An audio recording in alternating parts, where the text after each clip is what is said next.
ایک درجے میں ہو گیا کہ جزیرہ نما عرب پر اللہ کے نور کا بھی اتمام ہو گیا، اللہ کا دین بھی غالب ہو گیا کہ نہیں ہو گیا؟ لیکن کیا محمد الرسول اللہ صرف عرب کے لیے بھیجے گئے تھے؟ قرآن کہتا ہے ببانگ دول وما ارسلناک الا کافۃ للناس بشیرا ونذیرا، اے محمد صلی اللہ علیہ وسلم ہم نے نہیں بھیجا ہے آپ کو مگر پوری نوع انسانی کے لیے بشیر اور نذیر بنا کر۔ تو جان لیجئے کہ یہ مقصد بعثت محمدی صلی اللہ علیہ وسلم بتمام و کمال اس وقت پورا ہوگا جب کل عالم انسانیت پر، کل روح ارضی پر اللہ کا دین اسی طرح غالب ہو جائے گا جس طرح کہ محمد رسول اللہ والذین معہ صلی اللہ علیہ وسلم ورضی اللہ تعالی عنہم اجمعین، ان کے ہاتھوں سے، ان کے ایثار سے، ان کی قربانیوں سے، جن کا نقشہ آپ کے سامنے مولانا کھینچ چکے ہیں، ان کے ایثار، ان کی قربانیاں، ان کی محنت، ان کی جفاکشی، ان کی سرفروشی، ان کے جان تن من دھن لگا دینے کے نتیجے میں جیسے اس وقت غالب ہوا تھا کل روح ارضی پر غالب ہوگا، تب کہیں جا کر مقصد بعثت محمدی مکمل ہوگا۔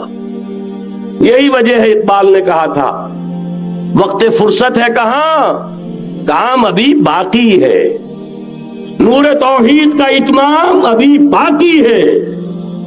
لیکن ساتھ ہی خوشخبری بھی دی تھی یہ چمن معمور ہوگا نغمہ توحید سے، آئے گا وہ دور، یہ چمن معمور ہوگا نغمہ توحید سے، لازماً آ کر رہے گا۔ لہذا اب اس کے درمیان جو یہ فصل ہے اس کو سوچئے۔ لیکن میں اس سے پہلے ذرا وہ حدیثیں کہ جن میں حضور کی سری پیشن گوئیاں آئی ہیں بڑی تیزی کے ساتھ آپ کو سنا دینا چاہتا ہوں، اور اس کی وجہ کیا ہے۔ یہ زمینی حالات جنہیں میں نے کہا تھا انہیں دیکھیں، ظاہر بات ہے کبوتر کی طرح آنکھیں بند کرنے کا تو فائدہ نہیں، حقیقت کو دیکھنا پڑے گا۔ حقیقت کو دیکھتے ہیں تو دل بیٹھ جاتا ہے، مایوسی کے اندھیارے چھا جاتے ہیں، امید کی کوئی کرن کہیں نظر نہیں آتی۔ کہاں نظر آئے؟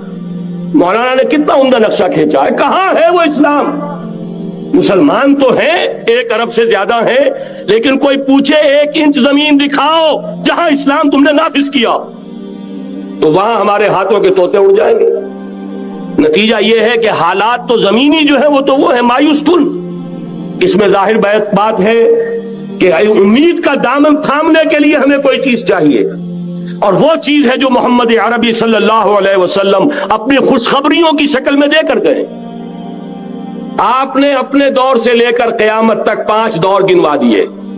تکون النبوۃ فیکم ما شاء اللہ ان تکون ثم يرفع اللہ اذا شاء يرفعها ثم تکون خلافۃ على منهاج النبوۃ ثم تکون ملکا عاضا ثم تکون ملکا جبریا ثم تکون خلافۃ على منهاج النبوۃ۔ یہ طویل حدیث کا میں نے صرف خلاصہ سنایا ہے آپ کو۔